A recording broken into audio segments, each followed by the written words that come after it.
So what we want to talk about now are the electric fields of a continuous source of charge. And what we want to do is justify the formula that we'll use and then show a couple examples of how to set the formula up. And first things first, if you remember, if I have an object of charge Q at some point in space, and I want to measure the electric field at a point P, some distance away, the formula is Coulomb's constant times the amount of charge divided by the square of the distance between them, and then r hat is the directional vector between the two, but it's up to you to specify whether the vector is going to point away from the source or toward the source based on whether the object is positively or negatively charged. And so I can draw my vector r, right? And if we give the source Q coordinates x prime, y prime, and z prime, and give the field point coordinates x, y, z, right? Now, so these are hanging out in space in 3 dimensions. We're not restricting ourselves in any way, shape, or form yet. Then my r vector is going to be the difference between my x components in the I direction, the difference in my y components in the j direction,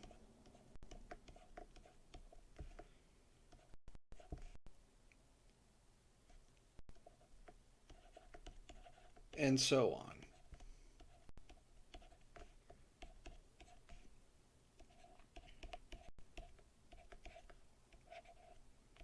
Okay?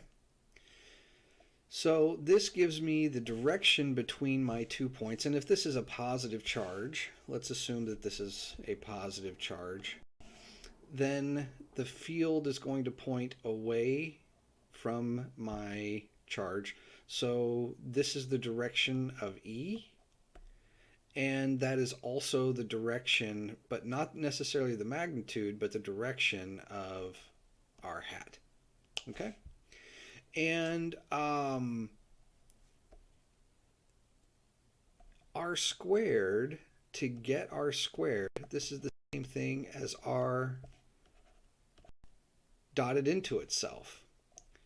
So this is the same thing as, okay, x minus x prime squared I dot I plus y minus y prime squared j dot j plus z minus z prime squared k dot k. And the i's, when they are dotted into each other, actually all of the unit vectors, not just the i's, but the j's and the k's as well, all go to 1 because a unit vector has length 1 and they're all in the same direction, so 1 times 1 is 1. And so what we're left with at the end of the day, r squared is just equal to x minus x prime squared plus y minus y prime squared plus z minus z prime squared. And to get the unit vector, okay, this is the same thing as saying r divided by the magnitude of r. Okay, so we take r and divide it by the magnitude of r. And so this is the same thing as r divided by the square root of r squared. So if I take the square root of this expression, then that is the magnitude of r. Okay, so that's the electric field for a single point. You just crank through the vector analysis. You just crank through the vectors. Once you know the positions, you just crank through this, and it's almost mechanistic, right? It's almost mechanistic. So you just crank through, getting your r squared, get your r hat, and then plug those into this equation and compute. Nothing big.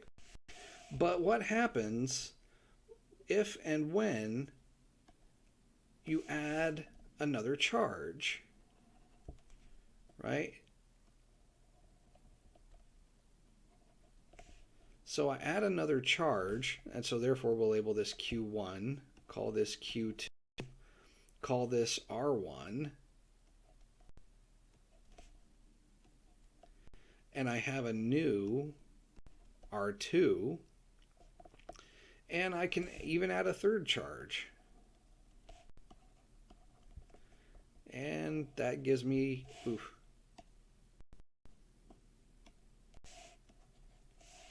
that'll give me a new R3 right here.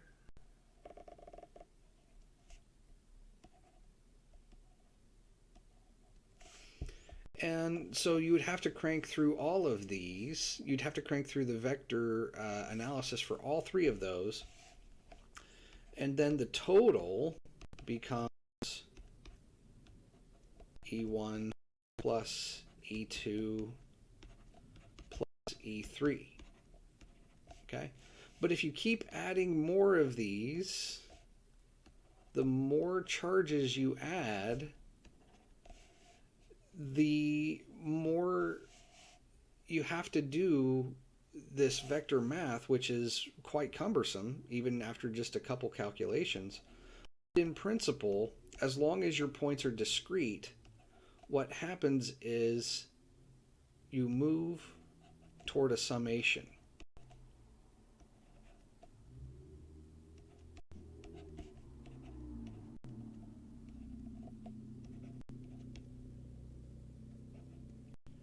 Right? You add toward a summation. And if I can put enough charges in a region where they're effectively, from a macroscopic point of view, on a continuous path, then instead of doing each vector for each charge individually and then doing a summation, what we do is we move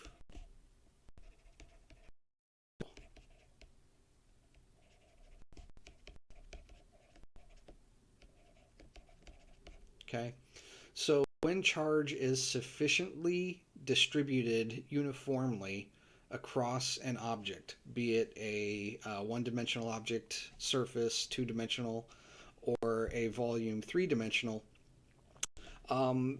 it won't matter. We move to an integral, and the integral becomes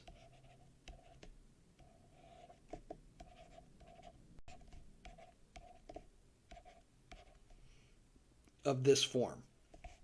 Okay, so what you do is you would consider each piece of charge here as a infinitesimal part of the entire charge. And if you look at the whole thing and you say, okay, I've got charge smattered across this object, whatever the case it may be, and I call that total charge Q, then dq is going to be a differential element of charge on that object. Okay, so Q is a differential piece of charge.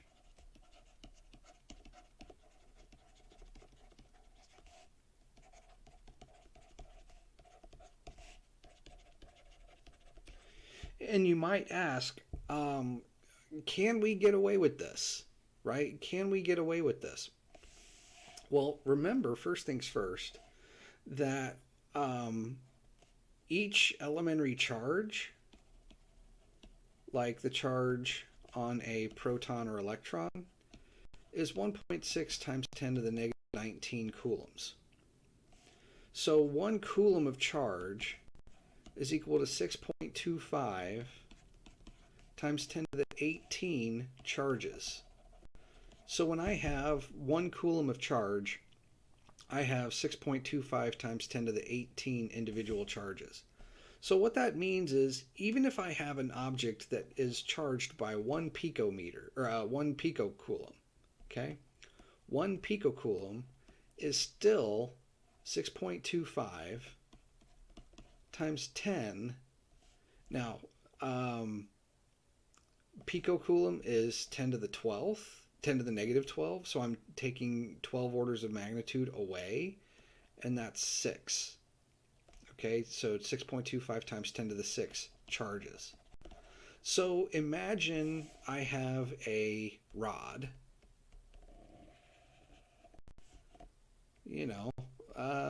doesn't matter, maybe half a meter in length, and imagine that it's uniform, right? In fact, let me draw that just a little bit better.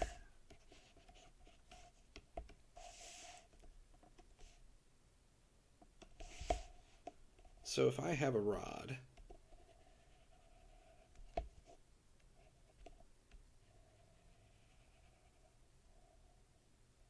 and say that the rod is 10 centimeters in length. So you can think of this as like a wire, right? A wire of length 0.1 meters, right? And I put 1 picocoulomb of charge on it. In that 10 centimeter length of wire, there are 6.25 million excess charges. Okay, so we're not going to do this calculation 6.25 million times, right? We're just not going to do it. So we use the integral. Okay, so how do we set this up, right? Well, first things first. Actually, it's second things second. This was first things first. This is where the idea of charge density comes in. So charge density allows us to describe the amount of charge per unit geometry. Okay? In the one-dimensional case, this becomes lambda, which is equal to charge unit length. In the 2D case, this is sigma, which becomes charge per unit area. And in the 3D case, this becomes rho, which is going to be charge per unit volume. And the reason we do this is because when you integrate, okay, you actually have to integrate over your coordinate variables, right? X, Y, and Z. Or if you're in spherical coordinates, r, theta, phi, or if you are in cylindrical coordinates, rho, phi, z, rather. But the point is that you integrate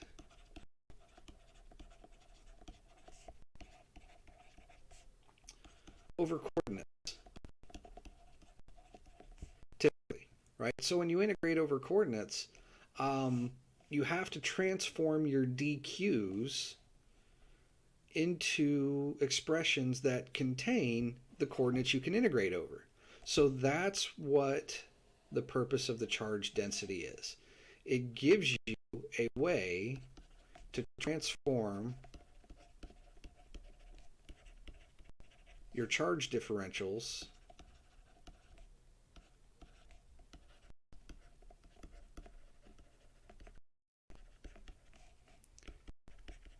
into integrable coordinates.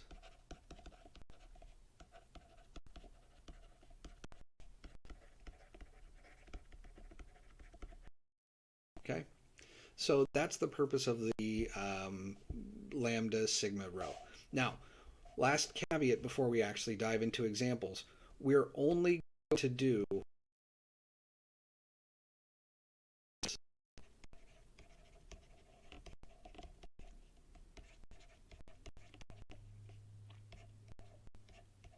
okay. You really don't want to apply this method off an axis of symmetry, okay, off some type of axis of symmetry. You really don't want to do that. Once you move off the axis, particularly in the 2D and 3D cases, it becomes a nightmare. But that being said, now how do we apply this, right? How do we apply this? So first things first, let's imagine I have a uniformly charged rod, and I don't care what kind of or how much charge we put on this, nor do I really care about the length. Let's just put a total amount of charge Q, and what we'll do is we will set up our axes as such. Let's put the x-axis right through the center of the bar.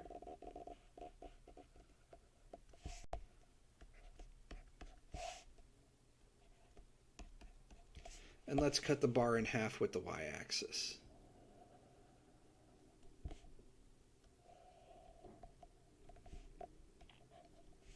Okay. And so with that being said, we can say arbitrarily, it doesn't really matter, we'll just say arbitrarily, that this is going to have position x equals negative a, and we'll give this position x equals a, so that the total length is equal to 2a. Okay? So the total length is equal to 2a. And I want to find the electric field at an arbitrary point along the y-axis. I guess I didn't label the y-axis. This is minus y, and we'll let this be plus y. In fact, let me do this. We'll extend that axis up quite a ways, and we'll see why here in just a moment.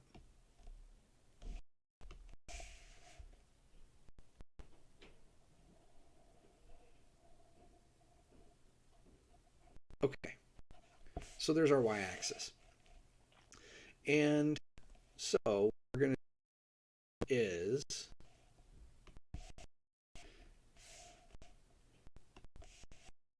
let's just look at a differential piece of my wire. Okay, so I'm just basically looking at an infinitesimal chunk of the wire.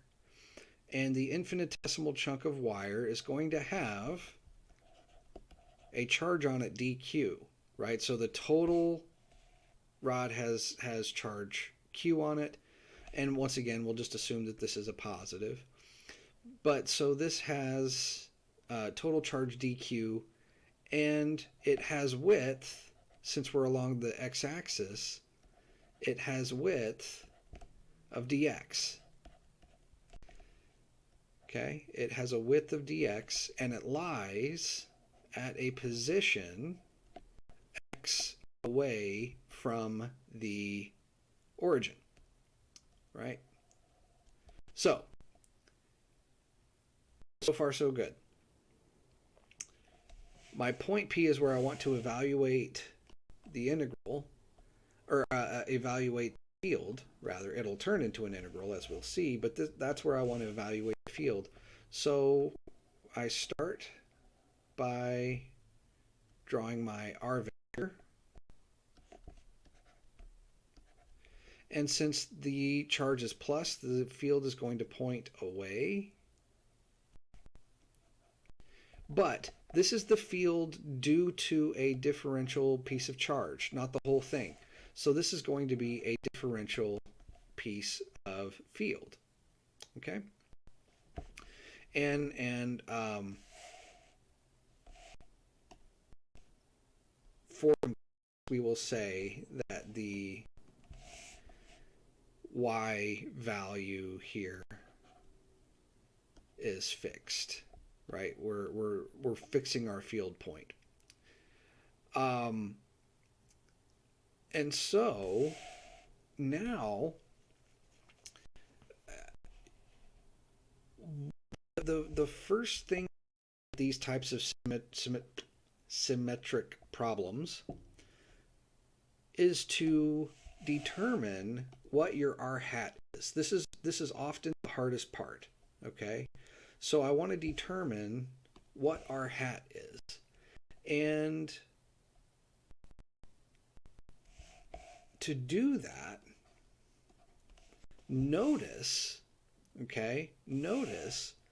that if I draw another chunk, if I go on the axis a negative distance of the same value, and I look right here at an equivalent chunk of charge, has the same amount of charge dq, has the same width dx, it's just on the negative x-axis now, then the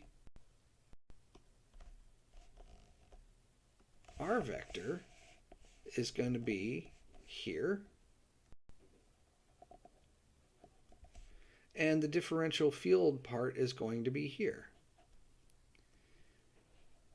And so now, if these are the only two pieces I take into consideration, then the net field is going to be the vector addition of these two. But you see that these have components in the horizontal direction that cancel out. And only the vertical components add. So since the vertical components add, the net field from those 2 points is going to be in the same, or in the vertical direction, right? So your net field is up. But that same logic holds for each symmetric pair of points. If I look at the fields from the two endpoints, the two dq's on the ends, the exact same logic holds, and the horizontal components are going to cancel out and the vertical components are going to add in this particular case. So r hat, just from symmetry, we can deduce that this is going to be in the j hat direction. Okay? All right, so we now know what this is going to look like.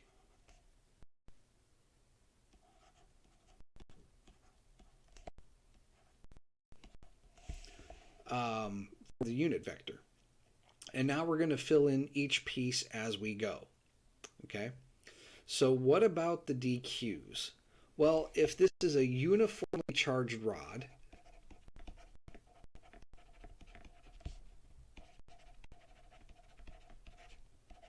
and by the way, the argument that I just made only works for the uniformly charged rods, okay, or uniformly charged objects.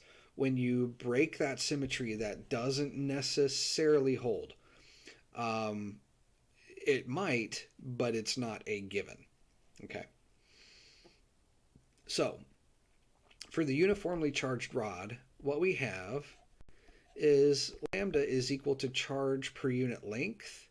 So the total rod would carry a total charge Q over length 2a. Or, for each individual chunk, it carries a charge dq over a length right? So it carries a charge dq over a length dx. So I can also write dq is equal to lambda dx.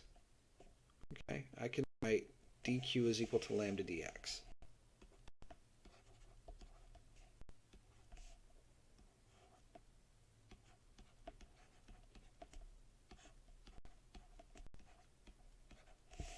Okay. Now, what about r? Okay, so r is going to be given by x for let's look at this one. So we're looking at this r, right? So r is going to be given by x I hat plus y j hat. All right, x I hat plus y j hat. And so therefore r squared is going to be x squared plus y squared, which you could have gotten just from the Pythagorean theorem in the right triangle. But okay, here's an extra thing. The vertical component adds up and the horizontal components cancel. Okay, the horizontal components cancel. If I label this angle right here as theta, then that means this angle right here is theta. And in terms of that triangle right here, okay, in terms of that triangle, it's going to be the cosine components that add up, right? So what this becomes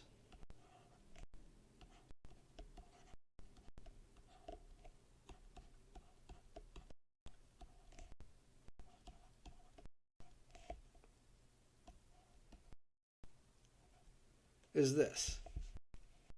Okay. Now, the sine components are the components that cancel out, right? And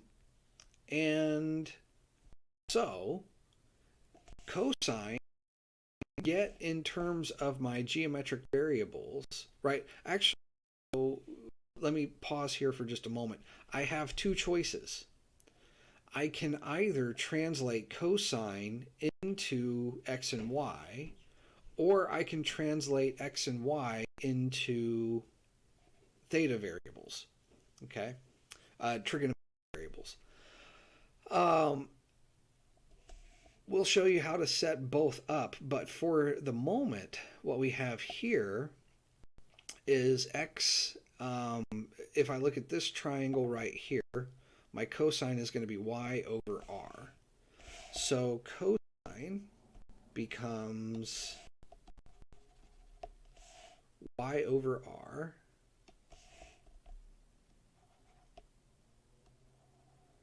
And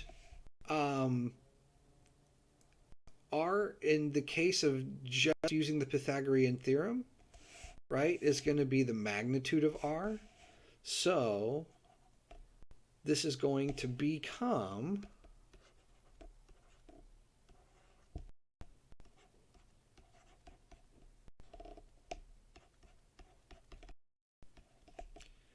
y over the square root of x squared plus y squared j hat.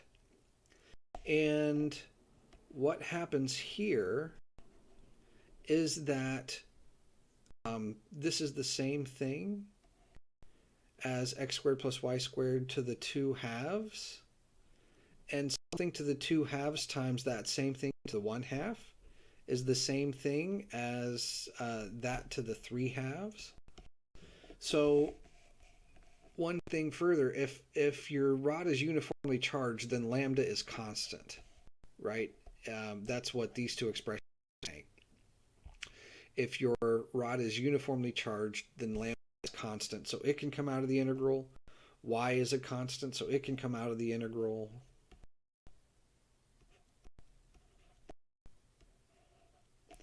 and we would have dx over x squared plus y squared to the 3/2 in the j hat direction. And if I'm going to integrate over x, if I'm going to leave my integration variable as x, remember you always integrate over your source, okay?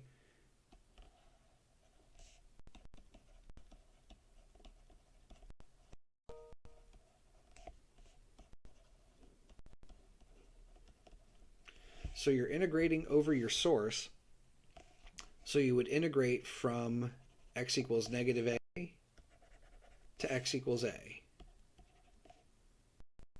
There's your limits of integration, okay? Now, how would you do this, right? And by the way, so this is an integral that it's not a terribly hard integral, but it's not one that you may know how to solve off the top of your head, and that's fine. You can use technology. You can use Wolfram or integralcalculator.com. Doesn't matter to me. But if you want to do it by hand, you're likely going to use a trig substitution. Okay, if you do this one by hand, you're likely going to use a trig substitution. And if you use a trig substitution, right? So you might just pause the video real quick and write this expression down, because it's what you would use. And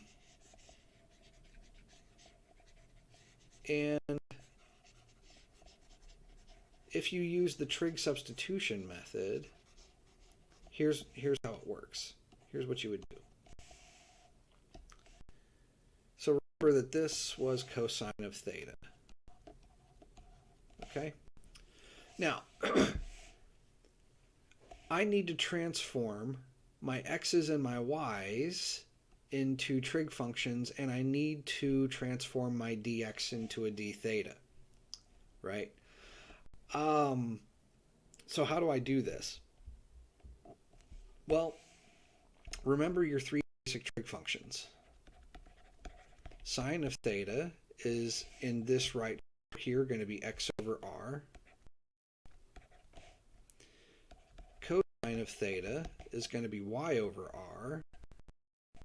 And tangent of theta is going to be x over y. Right?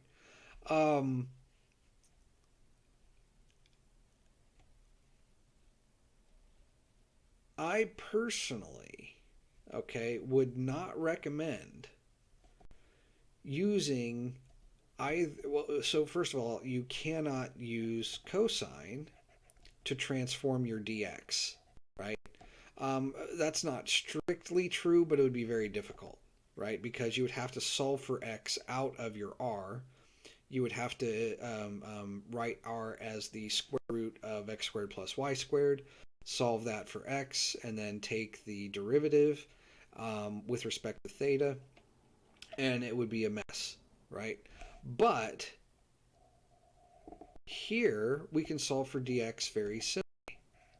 And here you have an x, but you would run into the same problem, right? And just so you can see what I'm saying explicitly, we have to transform dx. So if I use my sine, r times sine of theta, but r is equal to, and then this, so I can't just take dx of this side and then d theta of this side, right? Because I have an x here. So I would have to solve that entire expression for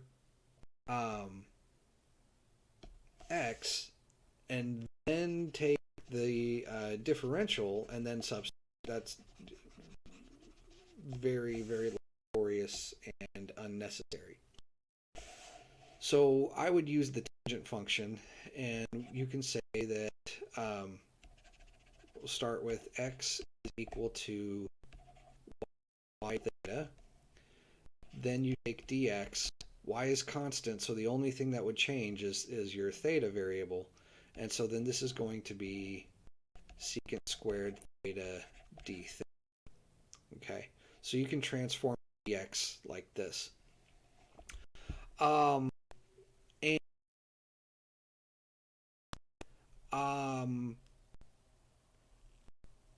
at that point, you are free to use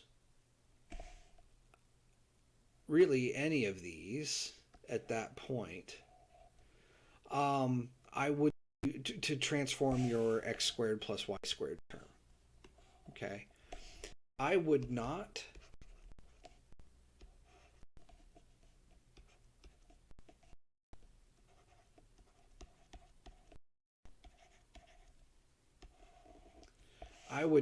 use sine myself, because again, x is a thing that's going to be changing, and x and theta changing with each other depend on each other. So I would use cosine. Okay, you have your r here, but you can transform that into a trig function with another variable that's held constant. So I would use the cosine function. So what you do is you solve this for r, and you say, okay, r squared is then going to equal y squared over cosine squared, right? And so this becomes y squared over cosine squared. And you have a complex fraction here, so you could move the cosine squared term to the numerator.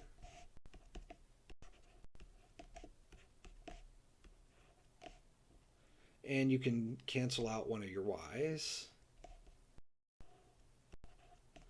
And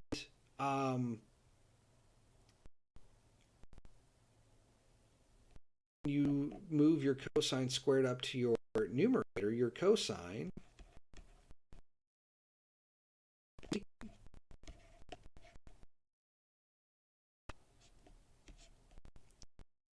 you're integrating just over your angle from whatever maximum angle it stretches here, whatever maximum angle it stretches here. So this would be from to theta max. Okay. So that's how you would do it with a trig substitution, and then you can resubstitute using trigonometry to recover things in terms of x's and y's if you want. Okay, so that is the finite bar where you're along the axis of symmetry, right? As another example, what if I have a ring of charge? Okay, so this ring lies in the xy plane, and let me draw that a little bit more straight up.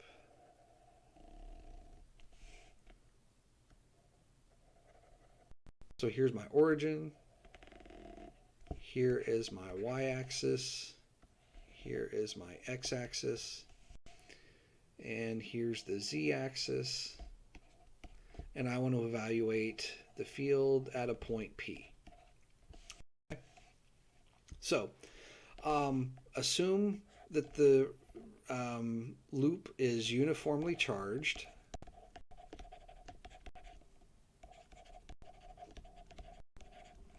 And so it also carries a total charge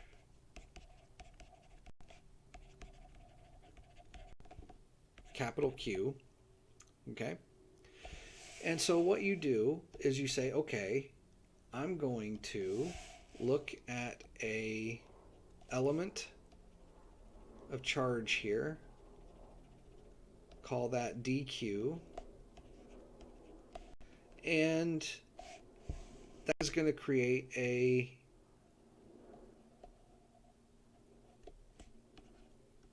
R vector here, and therefore the differential element of field is going to be here. But if I look at an opposite chunk on the other side, then I'm going to get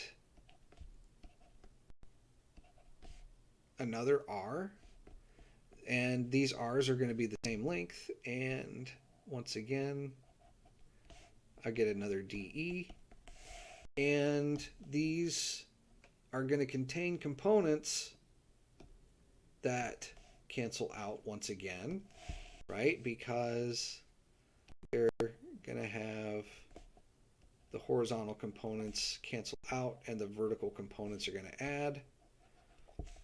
And so you can immediately see that the net result is going to be in the z direction, or in the k hat direction. Now, let's let this loop be a perfect circle, and the perfect circle is going to have radius a, okay? And so let's just set up the integral. This is going to be equal to the integral of, well, so KE's out here, dq r squared r hat. But we already know that this is going to be equal to KE integral of dq over r squared k hat. Okay? Now, what is r squared? Right? What is r squared?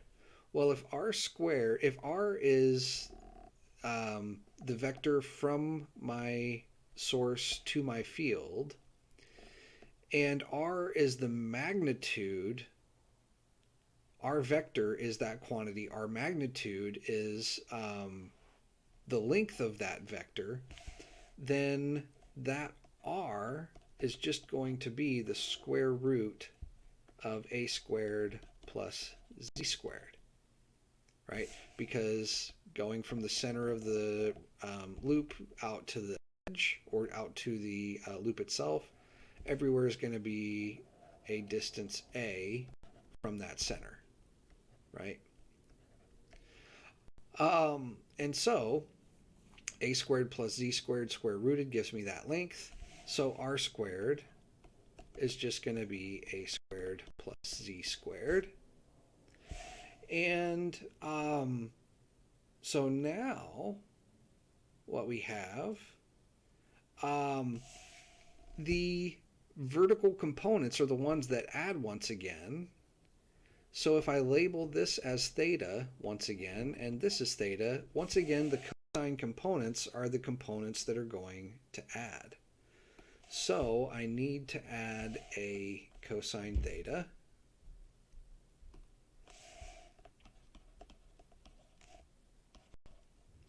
In the k hat direction. And cosine theta, in terms of my geometry, cosine theta is going to be z over a. I'm sorry, not z over a, but z over r. Right? So this becomes z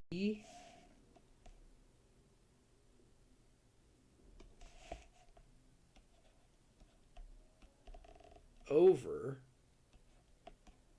a squared plus z squared to the 1/2. And so this becomes KE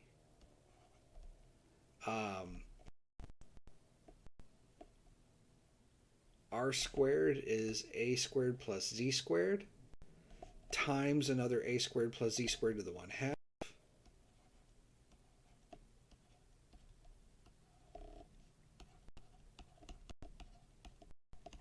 That becomes to the 3/2, and I'm in the k hat direction. So at this point, everything is constant except for q, right?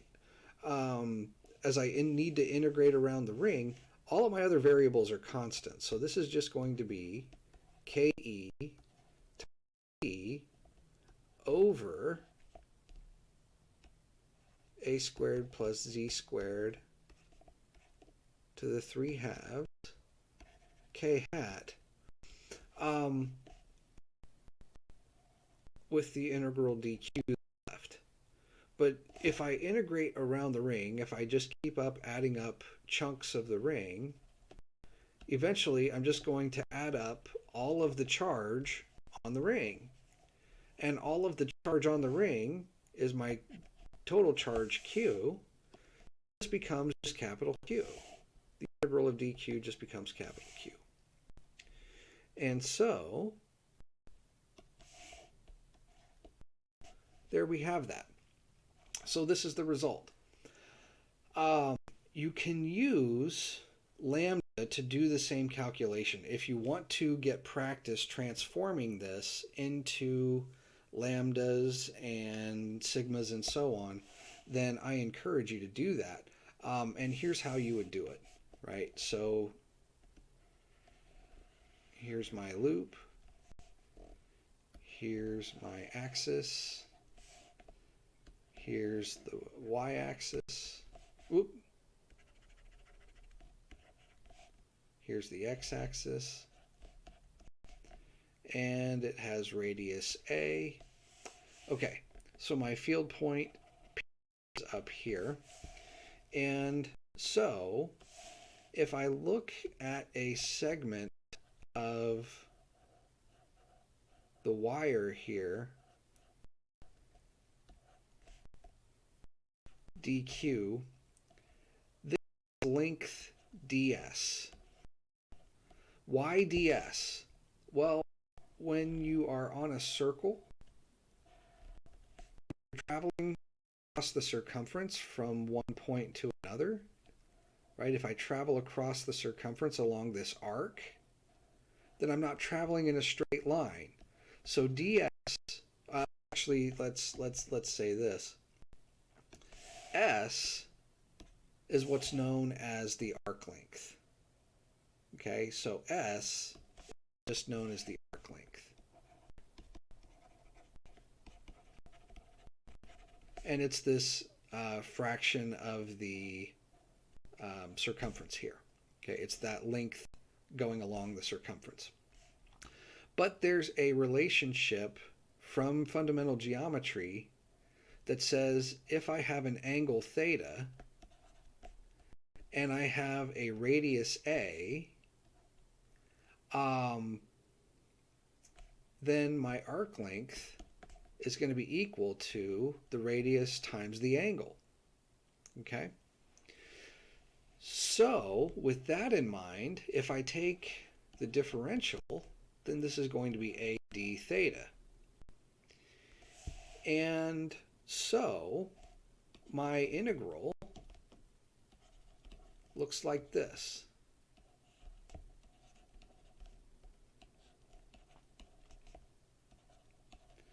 Well, once again, if I look at symmetric arc lengths on both sides, then this is going to have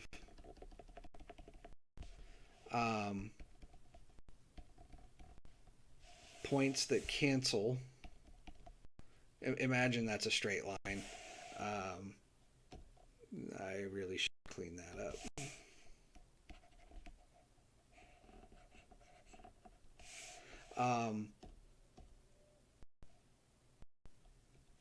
And so,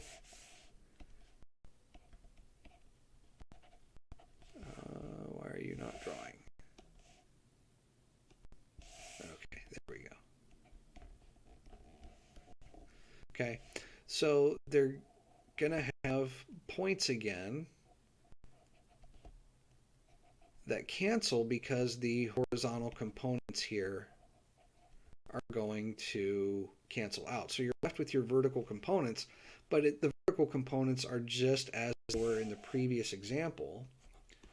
So this is going to be ke integral dq r squared cosine theta k hat.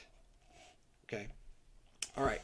So now the lambda, remember, is charge per unit length.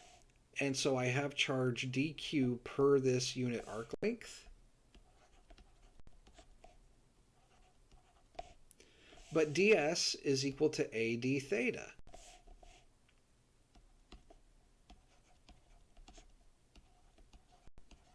Okay, so what this means is that dq is equal to lambda a d theta. So E is equal to ke integral lambda a d theta r squared cosine theta k. And actually, I really need to use different notation here because these thetas are not the same. This theta is the theta that starts at the x-axis and sweeps out along the circle. Okay. Whereas this theta is the components of your vector as measured by that angle right there. So let me actually use, let's denote this angle right here as phi instead of theta. And so that would mean that this angle is phi, this angle is phi, that angle is phi, that angle is phi, and that angle is phi. Okay. So with that in mind, I apologize for the nomenclature. It got a little hairy there. But in any case, so r squared is again going to be a squared plus z squared. And cosine of theta in that case is going to be z over r.